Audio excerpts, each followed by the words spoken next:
નમસ્કાર મિત્રો, આજે આપણે હાઈકોર્ટના પટાંગણમાં છીએ. મિત્રો, આપણે સૌ જાણીએ છીએ કે ભારતનો મુદ્રાલેખ છે સત્યમેવ જયતે. એનો અર્થ એવો થાય કે આખરે સત્યનો વિજય થાય છે. મિત્રો, એક પિક્ચરનો ડાયલોગ છે કે તારીખ પર તારીખ, તારીખ પર તારીખ. પણ આજે એક એવી તારીખ મળી ગઈ છે કે ગાંધીનગરના કુડાસણ ખાતે સ્વામિનારાયણ ધાર ઇન્ટરનેશનલ સ્કૂલના બાળકો આજે હાઈકોર્ટની મુલાકાતે આવ્યા છે. એ બધા બાળકોને જાણવું છે કે આપણા દેશની આખી ન્યાય પ્રક્રિયા કેવી રીતે ચાલે છે, જજ કેવી રીતે ફેસલો સંભળાવે છે અને કરે છે, આ રીતે કામ કરે છે, એની મુલાકાતે આજે આવ્યા હતા. સૌથી પહેલાં તો મિત્રો આપણે સ્વામિનારાયણ ધામ ઇન્ટરનેશનલ સ્કૂલના શિક્ષક મિત્રોને આપણે પૂછીએ કે એવો તમારા મનમાં ક્યારે એવો વિચાર આવ્યો કે ભાઈ આપણે હાઈકોર્ટની મુલાકાતે જવું છે અને શા માટે જવું છે. આપણે સૌથી પહેલાં પિયુષભાઈને મળીશું. પિયુષભાઈ માટે એવું કહેવાય છે કે પાટલીમાં પ્રાણ પૂરે એવા એ શિક્ષક છે અને અવારનવાર આવા પ્રખ્યાત જે કહેવાય ઇમારતો એની મુલાકાતે લઈ જઈને બાળકોના જ્ઞાનમાં સમૃદ્ધિ કરવાનો પ્રયત્ન કરે. પિયુષભાઈ, તમને આવો વિચાર કેવી રીતે આવ્યો?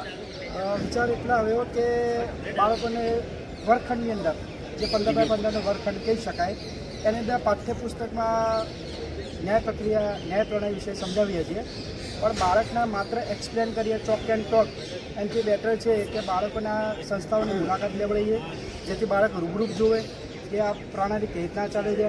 એટલે સંસ્થા અમારી જે સ્વામિનારાયણ ધામ ઇન્ટરનેશનલ સ્કૂલ છે એમના ટ્રસ્ટી અમારા આદરણીય પ્રિન્સિપાલ શ્રી નિર્મલ સર, એમના વિચારોથી અમે આ નવાર આવી વિઝિટો, શૈક્ષણિક વિઝિટ જે કહી શકાય એવી વિઝિટો અમે ગોઠવતા રહીએ છીએ, જેથી બાળકોને આ બધી વસ્તુથી રૂબરૂપ વાકેફ થાય એમ કે આ પ્રક્રિયા કેવી રીતના ચાલે છે.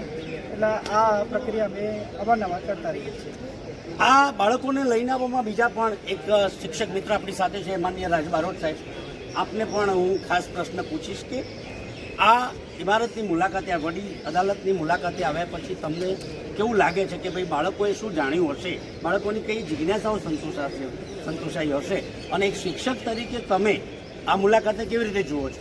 યસ સર, જ્યારે આવી મહાન જગ્યાએ જ્યારે આવીએ છીએ ત્યારે એક એવું અનુભવ થાય, ખાલી સાંભળ્યું છે, ટીવીમાં જોયું છે કે કોર્ટ કઈ રીતનું કામ કરે છે, પણ જ્યારે પ્રેક્ટિકલી બાળક અને શિક્ષક ત્યારે પ્રેક્ટિકલી જ્યારે જુએ છે ત્યારે એવી ખ્યાલ આવે છે કે ઓહો, આ રીતે પણ કામ થાય છે, આ રીતે પણ આ પદ્ધતિસર કામ થાય છે. અને આવી દરેક બાબતની અમને જિજ્ઞાસા હતી કે એક જ જગ્યાએ દરેક કામ ચાલતું હશે, પણ અમને જોયા પછી એવો ખ્યાલ આવ્યો કે ઇન્કમ ટેક્સનું કામ તો આ ચેમ્બરમાં થાય છે, જીએસટીનું કામ તો આ ચેમ્બરમાં થાય છે, ફેમિલી કોર્ટ જ્યાં ડિવોર્સ રિલેટેડ કામ થાય છે તો ત્યાં આ ચેમ્બરમાં થાય છે. અને આવી રીતે જ્યારે આવા ચેમ્બરોના જ્યારે કેસમાં જ્યારે જોવા મળતા હોય અને ત્યાં નિરાકરણ નથી આવતું ત્યારે મુખ્ય આપણા ન્યાયાલયમાં આવીએ છીએ. અને સુનીતા મેમ અગ્રવાલને જોયા પછી એવું લાગ્યું કે આમ એમનો ફોટો જોયો તો એવી વાત સાંભળી, પણ જ્યારે મુખ્ય ચેમ્બરમાં આવ્યા પછી ખ્યાલ આવ્યો કે ચીફ જસ્ટિસ તરીકે પણ આવું સરસ કાર્ય આપણા મુખ્ય ન્યાયાલયમાં ચાલુ છે. મિત્રો, આ બાળકો આજે જ્યારે હાઈકોર્ટની મુલાકાતે આવ્યા છે ત્યારે એમણે અંતમાં ગુજરાત હાઈકોર્ટના ચીફ જસ્ટિસ મેડમ સુનીતા મેડમની એમની આખી કાર્યવાહી જોઈ, એના પહેલાં ગોપી મેડમની પણ કાર્યવાહી જોઈ. એ સિવાય બીજી 2 કોર્ટોમાં પણ આ બધા બાળકોએ મુલાકાત લીધી.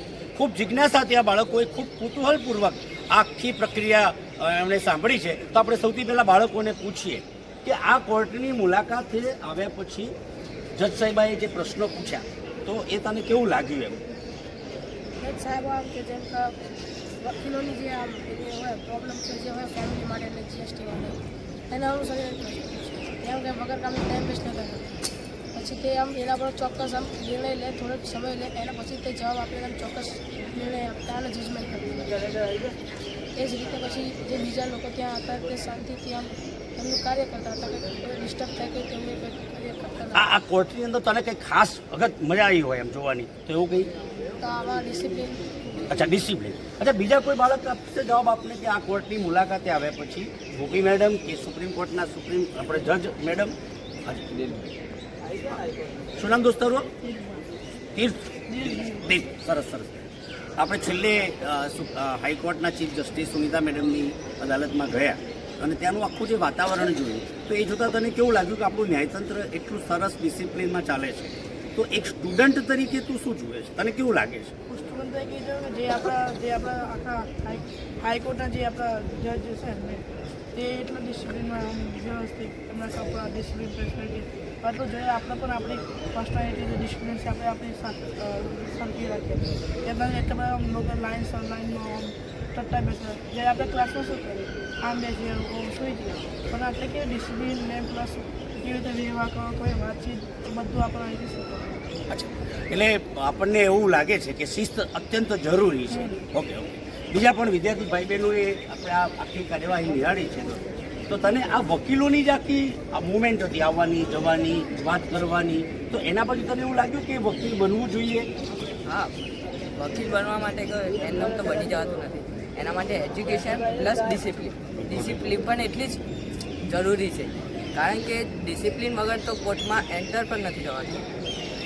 ડિસિપ્લિન પ્લસ એજ્યુકેશનમાં પણ ઘણી બધી કલમો એ બધા માટે એજ્યુકેશન પ્રાપ્ત કરવું પડે છે.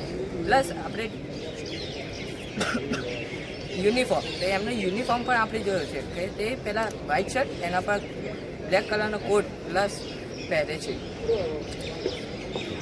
મિત્રો, આ બધા વિદ્યાર્થી ભાઈઓ છો, આપણે જે કોર્ટોની મુલાકાત લીધી, જજની જે સિટિંગ એરેન્જમેન્ટ હતી, આપ સૌએ જોયું હશે કે જજની એક્ઝેક્ટ પાછળ એક આખું પ્રતીક હતું. શાનું હતું મને કોઈ કહેશે?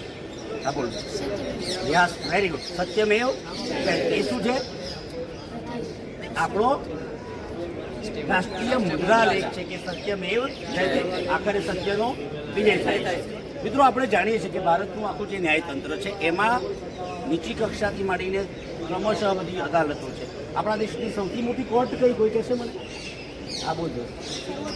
સર્વોચ્ચ અદાલત. તો આપણે કઈ અદાલતની મુલાકાતે આવ્યા છીએ? વડી અદાલત. એટલે એ કઈ અદાલત કહેવાય?